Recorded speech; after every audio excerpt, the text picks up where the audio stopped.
Allah.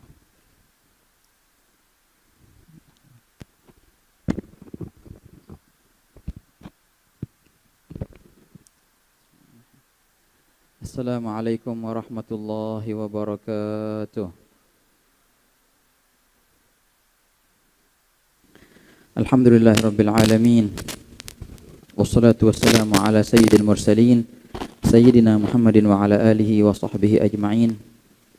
Subhanaka la ilma lana illa ma 'allamtana innaka antal alimul hakim wa tub 'alaina innaka antat tawwabur rahim. Allahumma ya Fattah ya Alim, ya Fattah ya Alim, ya Fattah ya Alim, iftah 'alaina fathan qariba ya arhamar rahimin. Allahumma la sahla illa ma ja'altahu sahla wa anta taj'alul hazana idza syi'ta sahla. Allahumma sahhil lana hifdzal 'ulum wa hab lana wasi'atil fuhum bi jahi nabiyyikal ma'sum sallallahu alaihi wasallam. Allahumma inna nas'aluka al-'ilma ladni wal mashraba as-safil haniya wa habi ghani. Wa na'udzu bika Allahumma min 'ilmin la yanfa' wa qalbin la yakhsha' wa 'amalin la yurfa' wa 'aynin la tadma' wa nafsin la tashba' wa da'watin la yustajabu laha bi rahmatika ya arhamar rahimin ya arhamar rahimin ya arhamar rahimin.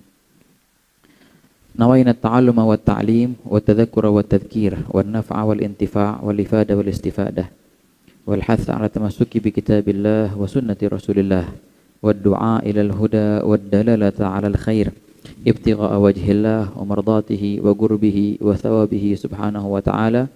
Nawayna ma nama bihi aslafuna salihun, nawayna ma ahata bihi ilmullah ta'ala min husnin niyat. Seperti biasa sebelum kita mulai kita mengingatkan atas niat i'tikaf dan nazar i'tikaf. Bersama kita membaca nazar dan niatul i'tikaf. Bismillahirrahmanirrahim. Nazartu an a'takifa fi hadzal masjid lillahi ta'ala. Nawaitu al-i'tikafa al-mandhur fi hadzal masjid ma dumtu fihi lillahi ta'ala. Alhamdulillah, senantiasa puja dan puji syukur kita haturkan kehadirat Allah Subhanahu wa taala atas limpahan hidayah dan inayah dan riayah dan taufik kepada kita semua, hingga alhamdulillah di malam yang penuh barakah ini Allah taala kumpulkan kita kembali di rumahnya dalam rangka berusaha untuk merenungi firman-firman-Nya yang kita niatkan insyaallah semoga Allah taala golongkan kita dari golongan orang-orang yang ahlul Quran, orang-orang yang menyatu hati sanubarinya dengan Quran. Ahlul Quran hum ahlullahi wa khassatuh. Dalam beberapa riwayat Nabi SAW bersabda, mereka ahlul Quran. Ahlul Quran, keluarganya Al-Quran gitu. Dekat mereka dengan Al-Quran, setiap hari membaca Al-Quran, berusaha untuk merenungi dan memahami arti-arti dari ayat Al-Quran. Mereka adalah dan berusaha untuk mengamalkannya. Mereka adalah ahlullah, mereka adalah keluarganya Allah. Wa khassatuh, dan orang-orang yang khusus bagi Allah Subhanahu wa ta'ala. Allahumma ja'alna minhum. Amin ya rabbal alamin. Azim ya ikhwan. Dan kita niatkan untuk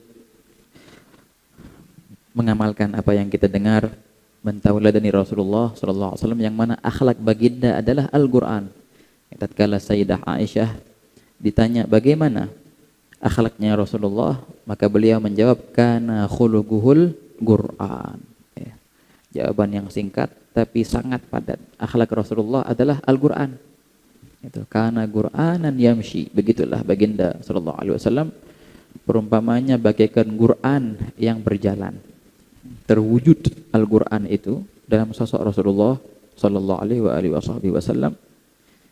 Maksudnya apa? Baginda berakhlak dengan akhlak Al-Qur'an. Nah, di antaranya seperti yang kita baca dalam pertemuan yang lalu, ada beberapa perintah-perintah Allah Ta'ala. Fa'ammal yatima fala taghar, wa ammas sa'ila fala tanhar, wa amma bi ni'mati rabbika fahaddits. Nah, itulah di antara akhlaknya Rasulullah sallallahu alaihi wasallam. Karena Allah lah sendiri yang menanggung tarbiyah pendidikan Rasulullah SAW. Baginda bersabda, Addabani Rabbi fa ahsana ta'dibi. Allah Ta'ala telah menanggung tarbiyahku, menanggung adabku, mengajariku adab. Fa ahsana ta'dibi. Maka dan memang Allah Subhanahu wa taala telah menekuni dalam tarbiyahnya kepadaku, dalam mengajarkan adab kepadaku, kata Baginda sallallahu alaihi wasallam. Di antaranya ini, Baginda SAW tidak pernah menzalimi anak yatim. Enggak. Senantiasa Baginda menyayangi anak yatim dan memberikan mereka perhatian yang khusus. Tamam. Baginda bersabda dalam hadisnya, ana wa kafirul yatimi kahatain. Aku dan orang-orang yang mengasuh anak yatim itu sangat dekat. Seperti ini kata Nabi SAW. Dan Baginda mengisyaratkan dengan jari telunjuk dan jari tengahnya. Dekat. Antara Rasulullah sama siapa? Sama pengasuh anak yatim. Ana wa kafirul yatimi kahatain. Di surga nanti dekat.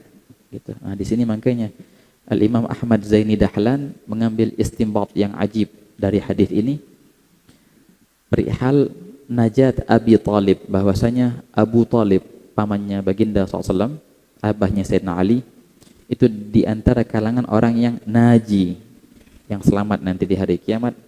Kalau seandainya Rasulullah menjamin kebersamaan yang sangat dekat dengan orang-orang pengasuh anak yatim, maka jangan lupa Baginda dulu pernah menjadi yatim. Nah, siapa yang ngasuhnya? Yang ngasuhnya adalah Abu Talib.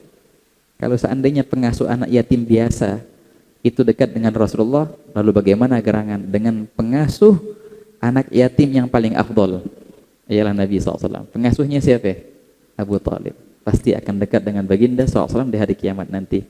Beliau karang kitab namanya Asnal Matalib fi Najati Abi Talib. Wahakala. Fa ammal yatim afala taghar. Jangan engkau zalimin anak yatim, jangan engkau ambil haknya, gitu. Jangan lupa juga ini ayat ada hubungan dengan ayat yang sebelumnya kan. Kenapa? Karena Baginda pernah menjadi yatim, ya kan? La ilaha illallah. Naam. Alam yajidka yatiman fa'awa. Itu hubungannya. Bukankah engkau pernah menjadi yatim? Ya, betul. Nah, oleh karena itu jangan engkau zalimi anak yatim. Gitu. Yang kedua, wa ammas sa'ila fala tanhar. Bila mana ada yang minta kepadamu, fala tanhar, jangan engkau bentak dia. Ya, berikanlah apa yang engkau mampu. Wahakala. Maka Baginda sallallahu alaihi wasallam tidak pernah menolak permintaan orang selagi itu Baginda bisa beri. Itu ikhwan. Wa ammas sa'ila fala tanhar. La ilaha illallah. Ini pas dengan firman Allah Ta'ala, wa wajadaka a'ilan fa'aghna. Bukankah engkau dulu pernah menjadi orang yang butuh, kemudian Allah Ta'ala memberikanmu kekayaan yang zahir batin. Nah, ketika engkau melihat orang yang butuh, maka ingatlah masa lalumu bagaimana. Gitu. Yang terakhir, wa amma bi ni'mati rabbika fahaddits. Dan terhadap nikmat-nikmat Tuhanmu fahaddits, maka utarakanlah, jangan engkau simpan. Nah, di antara tafsirnya adalah nikmat itu adalah kenabian. Ya, maka sebarkanlah, ajarkanlah apa yang Allah Ta'ala turunkan kepadamu daripada wahyu-wahyu. Hadits, itu utarakanlah kepada orang-orang, ajarkanlah, begitu ya ikhwan. Wahakala. Dan di antara maknanya juga, wa amma bi ni'mati rabbika fahaddits, bila mana Allah Ta'ala memberikanmu karunia, maka gunakanlah karunia itu. Ya, karena Allah Ta'ala suka ketika melihat pemberiannya dipakai oleh hambanya.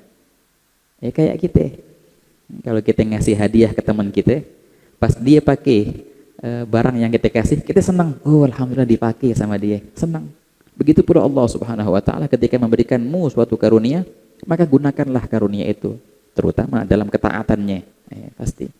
Nabi SAW pernah melihat seorang sahabat Asy'af. Sahabat ini orang punya, tapi dicompang-camping, bajunya nggak bener, berantakan. Nabi SAW menanya, ala kamal, bukankah inti orang yang punya? Dia, iya Rasulullah, aku takut kalau pakai baju-baju mewah ntar aku sombong. Nabi SAW bilang, enggak.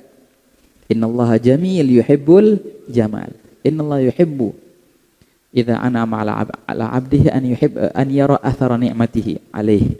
Allah Ta'ala itu indah dan suka perihal yang indah. Suka kerapian, suka indah-indahan. Satu.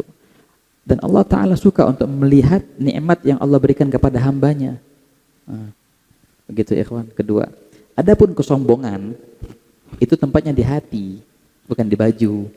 Iya enggak? Ada enggak? Baju, oh baju ini berartinya sombong. Baju ini berarti tawadhu. Enggak. Orang bisa mendapatkan ketawadhuan walaupun bajunya baju yang mahal-mahal. Dan orang bisa dalam keadaan sombong walaupun bajunya compang-camping. Enggak bisa kita memandang orang dengan baju. Enggak, ikhwan. Nah, begitu. La ilaha illallah. Maka Nabi SAW menjelaskan, apa kesombongan itu? Al-kibru batarul haq wa ghamtun nas. Itu dia. Kesombongan adalah ketika orang menolak kebenaran yang nyata di depannya. Itu baru sombong itu. Merasa dirinya lebih mulia dari yang lain. Nah, itu baru sombong. Apa hubungannya sama baju? Nah, begitu ya kawan. Pakai baju yang rapi. Gitu. Berhiaslah serapi-rapi, seindahnya. Yang rapi, yang wangi gitu. Tapi tetap hati tawadhu. Nah, begitu ikhwan. Wa amma bi ni'mati rabbika fahaddits. Imam Asy-Sya'rani, Imam Abdul Wahhab Asy-Sya'rani mengarang kitab masalah ini nih. Wa amma bi ni'mati rabbika fahaddits, tahaddusan bin ni'mah kalau bahasa kita. Ya, bagus tahaddusan bin ni'mah. Utarakanlah nikmat-nikmat yang Allah Ta'ala pernah berikan kepadamu. Tapi dengan syarat. Ketika kita menjelaskan nikmat-nikmat Allah itu, niatnya apa? Hanya semata-mata untuk mencari ridhonya Allah. Hanya semata-mata untuk mengajak orang untuk beramal seperti amal ini. Bukan sama sekali ada kesombongan di hati kita. Bukan. Kita harus sadar, ikhwan, setiap amal baik yang kita lakukan itu murni karunia dari Allah Subhanahu wa Ta'ala. Murni taufik dari Allah Ta'ala. Bila mana Allah Ta'ala melihat keindahan, bila mana orang-orang melihat keindahan yang ada di diri kita, maka semata-mata itu adalah cerminan keindahan Allah. Allah bisa saja membuka aibmu. Allah Ta'ala bisa saja membuka keburukanmu. Kalau Allah Ta'ala buka keburukanmu, gak ada orang yang mau sama kita. Gak ada orang yang mau dekat sama kita karena sangat borok isi hati kita. Tapi apa yang terjadi? Allah Ta'ala tutupin keburukan itu dan Allah Ta'ala nampakkan keindahannya. Pas orang memuji kita, contohnya pas kita tahadduts bin ni'mah, jangan lupa bahwasanya ini semua minallah ilallah, berasal dari Allah dan kembali dari Allah. Inilah keindahan Allah yang Allah Ta'ala nampakkan padaku. Padahal aku sangat banyak keburukan, luar biasa Allah itu baik banget. Ditutupin keburukan kita dan ditampakkan keindahannya. Nah, makanya ikhwan, kalau begini, inilah cara kita menangkis kesombongan ketika dipuji. Cara menangkis kesombongan ketika kita tahadduts bin ni'mah. Enggak ada sama sekali menisbatkan yang baik itu ke diri kita. Semua murni dari Allah Subhanahu wa Ta'ala. Nah, Imam Sya'rani menjelaskan perihal yang itu dalam kitabnya Lataiful Minan wal Akhlaq fi wujubit tahadduts bin ni'am 'alal itlaq wa hakadha. Ringkasannya Al-Minan Al-Kubra. Kitab jamil kitabnya itu, ikhwan. La ilaha illallah. Nah, dengan demikian habislah pembahasan surat Ad-Duha. Biasanya dibahas dalam ilmu tafsir. Ini sebagian kitab menyebutkan, tapi enggak semuanya. Khasais, khasiat-khasiat surat gitu. Kayak surat Ad-Duha. Apa sih khasiatnya surat Ad-Duha? Surat Ad-Duha banyak, ikhwan, khasiatnya. Tamam. Di antara khasiat yang mujarrab orang baca surat Ad-Duha, apaan? Kalau ada barang kita yang hilang, ya kan? Nah, sambil nyari barang itu baca surat Ad-Duha, mujarrab ketemu insyaallah. Gitu ya, kawan. Itu katanya surat Ad-Duha. La ilaha illallah. Waktu kita baca Al-Qur'an dari awal sampai akhir contohnya, pas di surah Ad-Duha maka disunahkan kita takbir. Memang kan biasanya kan khataman Quran. Pas Ad-Duha, wa amma bi ni'mati rabbika fahadits, Allahu akbar. Dalam riwayat tambah la ilaha illallah wallahu akbar, fi riwayah tambah walillahil hamd wa hakadha. Karena memang baginda SAW ketika turun surat Ad-Duha langsung baginda bertakbir. Allah, maka disunahkan kita bertakbir dari ad-duha sampai ke bawah, sunnah takbir tiap-tiap baca surat itu pas khatam Quran. Ala kulli hal. La ilaha illallah. Oke, sekarang kita akan masuk pembahasan surat Alam Nashrah. Surat Alam Nashrah ini surat yang ajib dan sangat ajib. Banyak pelajaran di dalamnya dan banyak khasiatnya. Surat namanya Asy-Syarh. Surat Asy-Syarh. Dan ini surat diturunkan di Mekah. Jadi Makkiyah, ya, sebelum hijrah gitu. Fahil Makkiyah. Nah. Ayatnya ada 8. Teman, dimulai surat ini dengan biqouli ta'ala alam nashrah laka sadrak. Hadza ajib ikhwan. Sebelum kita masuk ke pembahasan ayat demi ayat, biasa kita bahas hubungan antara surat ini dan surat sebelumnya. Surat yang sebelumnya Allah Ta'ala mengakhiri surat Ad-Duha dengan perintah untuk tahadduts bin ni'am, ya kan? Wa amma bi ni'mati rabbika fahaddits. Ingat apa-apa yang pernah Allah Ta'ala berikan kepadamu daripada karunia-Nya. Dan kemudian utarakanlah karunia itu. Di antara karunia yang pernah Allah berikan kepadamu adalah Allah Ta'ala lapangkan dadamu. Alam nashrah laka sadrak. Nah itu hubungannya ikhwan. Nyambungnya sama wa amma bi ni'mat rabbika fahaddits alam nashrah laka sadrak. Salah satu nikmat yang pernah Allah berikan kepadamu yang semestinya engkau utarakan adalah syarahus sadr. Allah Ta'ala lapangkan dadamu. Nah itu ikhwan hubungannya.